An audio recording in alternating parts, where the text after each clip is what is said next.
a fight for a continent that is whole and at peace, for a free and independent Europe, a fight for our values and our democracies. Today, I bring you a comprehensive breakdown of the most crucial developments sweeping through the European Union in late 2025, developments that could redefine Europe's political, economic, and technological future. Welcome everyone, and thank you for tuning in to EU Politics. From regulatory simplification to farm reforms, from defence strategy to digital rights, this is a pivotal moment in EU history, and we're going to unpack it all. If you're serious about understanding what's happening in Brussels, make sure to subscribe to EU Politics, because we're not just reporting, we're decoding Europe's power moves. Right now, the European Commission is driving what insiders call a simplification revolution. The goal is clear: reduce red tape, streamline regulations, and make Europe more competitive. But this isn't a mild bureaucratic tweak. The scale of what's being proposed is huge. One of the centerpiece moves is a sweeping digital regulation package, often dubbed the Digital Omnibus, which seeks to recalibrate some of Europe's toughest tech rules. Under this plan, the Commission is proposing to delay certain obligations under the AI Act, particularly for high-risk systems, giving companies up to 18 more months to comply. At the same time, changes to GDPR are on the table that would allow companies to use personal data more freely for AI training, even with less explicit consent. The Guardian. The package also aims to slim down cookie consent burdens, addressing what many see as consent fatigue across the web. Supporters argue that these changes are necessary. Europe must adapt to compete with the US and China, especially in AI and digital innovation. They believe these reforms will lower administrative costs and accelerate growth. But critics are deeply worried. Civil society organizations, including a coalition of over 100 groups, warn that these proposals risk eroding key data protection safeguards, potentially undermining the very foundation of digital privacy in Europe. Some argue that Europe's fierce regulatory identity is at risk, sacrificed in the name of economic competitiveness. At the same time, Europe is simplifying its agriculture rules. The Council recently agreed on a new position to ease the Common Agricultural Policy (CAP) requirements, part of what's called Concilium. Under this reform, administrative burdens for farmers will be reduced, on-the-spot checks capped, and financial support for smaller and young farmers enhanced. According to the Commission, these changes could save farmers up to €1.6 billion annually. In practice, that means simpler payment schemes, streamlined controls, and more flexibility for farmers who have previously been bogged down by complex environmental conditions. For instance, certified organic farms may automatically qualify for certain environmental requirements, simplifying the compliance process. There's also a crisis payment mechanism for farmers hit by natural disasters, a timely safety net in an era of climate volatility. On top of that, small farmers can now access lump sum payments. And there's a push to digitalize submission systems so farmers don't have to re-enter the same data again and again.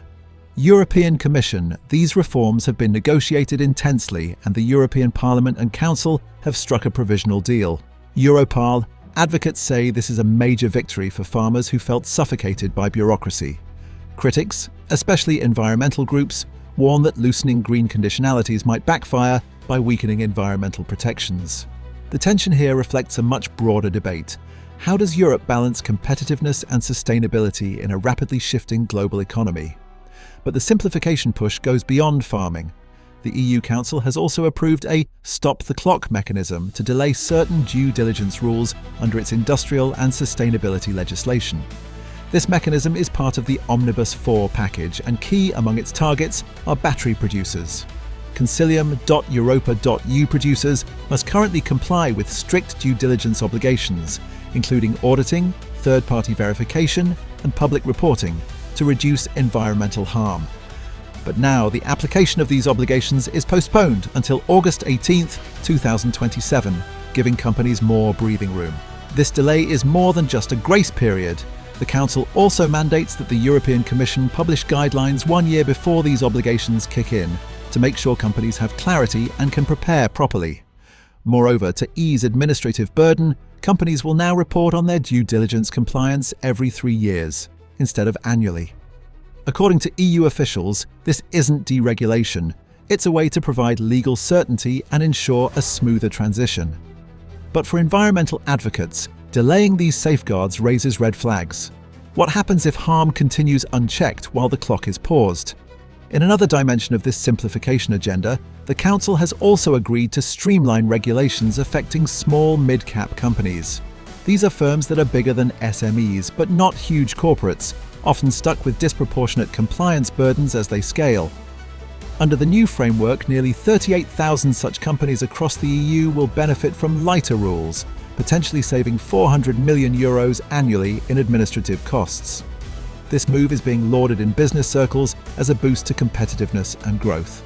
At the heart of all these changes is a clear geopolitical logic. The EU is repositioning itself for a more competitive future. It no longer wants to be seen as just a regulatory superpower. It wants to be a global innovation leader. And to do that, Brussels seems willing to loosen some of its most iconic protections, even if it's controversial. Parallel to regulation and economics, Europe is also preparing for a far more serious defence posture. In a landmark move, EU leaders endorsed the Readiness 2030 plan, a strategic initiative aimed at strengthening Europe's defence capabilities over the next 5 years. The plan is designed to be a wake-up call. Europe must be able to defend itself against external threats without relying entirely on outside powers. $131 billion in euros is being earmarked for defence and space. Joint procurement is being pushed, and key programs like a European drone defence initiative are being prioritised. The plan also sets ambitious goals. By mid-2026, concrete joint projects should begin, and by late 2027, 40% of future arms purchases should be done collectively, a clear signal that Europe wants to move from fragmented national defence procurement to real strategic autonomy. The eastern flank, especially regions near Ukraine, Belarus and Russia, will be a major focus, with air defence and anti-drone systems being prioritised. This push is not just military, it's political, and it reflects a broader shift in how Europe sees its future: less dependent, more resilient, more integrated. Parallel to this defence transformation is a political security initiative called the European Democracy Shield. This newly unveiled strategy is designed to fortify Europe's democratic institutions against hybrid threats, disinformation, and foreign interference. It is not just rhetoric. The proposal includes strengthening independent media, safeguarding free and fair elections, promoting civic resilience, and investing in tools to identify and counter fake narratives. The Commission argues that this is essential in a world where external actors use social media manipulation, cyber attacks, and other asymmetric tools. Democracy itself needs defence. This political defence push goes hand in hand with reforms to make European political parties more transparent. New rules will require parties and foundations to disclose more about their funding sources, especially foreign donations, and tighten accountability mechanisms. The aim is to prevent malign influence and increase public trust in Europe's political system. While this reform is not yet finalised, it signals that Brussels is serious about protecting the integrity of European democracy. If we zoom out, all these threads are connected. The EU is launching a major strategic reset, not just in technology or agriculture or defence, but in how it views its role in the 21st century. There is a clear narrative emerging. Europe wants to be leaner, more agile, and more sovereign, economically, technologically, and militarily. It is responding to major global pressures: competition from the US and China, security threats to its eastern borders, and internal demands for less bureaucracy. But with that reset comes risk. By loosening digital protections, is Europe risking its citizens' privacy? By easing environmental rules for farmers, could long-term climate damage be ignored? By delaying due diligence obligations, will bad actors exploit the gaps? And in defence, can Europe really build the kind of autonomy it aspires to without fragmenting or provoking internal disputes? These are not easy questions, and the answers will shape the European Union's trajectory for decades. This moment is about choice. Europe can choose to stay bureaucratic but stable, or choose to become leaner and more dynamic, but potentially more exposed. The Commission, the Council, and the Parliament are clearly betting on the latter. As always, here on New Politics, we're going to track these developments every step of the way. We're committed to providing you with in-depth analysis, expert interviews, and critical context so you can understand not just what is happening, but why it matters for Europe, for democracy, and for the future of global power. So if you haven't already done it, please subscribe to EU Politics now. Hit that button, ring the bell, and join our community of Europe watchers and policy thinkers.